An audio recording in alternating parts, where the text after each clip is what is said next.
Having trouble with cellular service or network issues on your iPhone?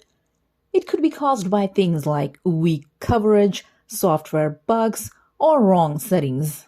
Don't worry, this guide will walk you through the steps to fix the problem and get your iPhone's cellular connection back on track.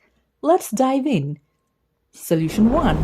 Refresh your mobile network. Open Settings on your iPhone. Toggle Airplane Mode on. Wait for a few seconds, then toggle it off. This will refresh your network connection. Solution 2. Reinsert SIM card. Removing and reinserting your SIM card can resolve network issues. Power off your iPhone. Use a SIM ejector tool or a paperclip to eject the SIM card tray. Remove the SIM card, wait a few seconds, then reinsert it. Power your iPhone back on and check for connectivity. Solution 3. Enable 4G or 5G from voice and data settings.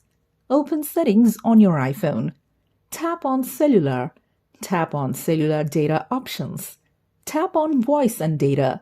Select 4G or 5G on to prioritize both voice and data. Now restart your iPhone. Solution 4. Check your carrier and update settings. Updating your carrier settings can resolve connectivity issues. Open Settings on your iPhone.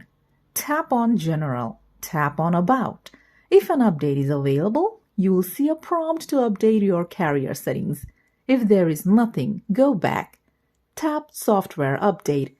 If you find new updates here, then update your iPhone with the current software version. Solution 5. Reset network settings. Resetting your network settings can fix connectivity issues. Open Settings on your iPhone. Scroll down. Tap on General. Scroll down. Tap on Transfer or Reset iPhone, then select Reset. Choose Reset Network Settings and confirm your choice. Note: this will erase all saved Wi-Fi passwords. These steps should help you fix cellular service and network issues on your iPhone. If they worked for you or if you have any more questions, feel free to let me know.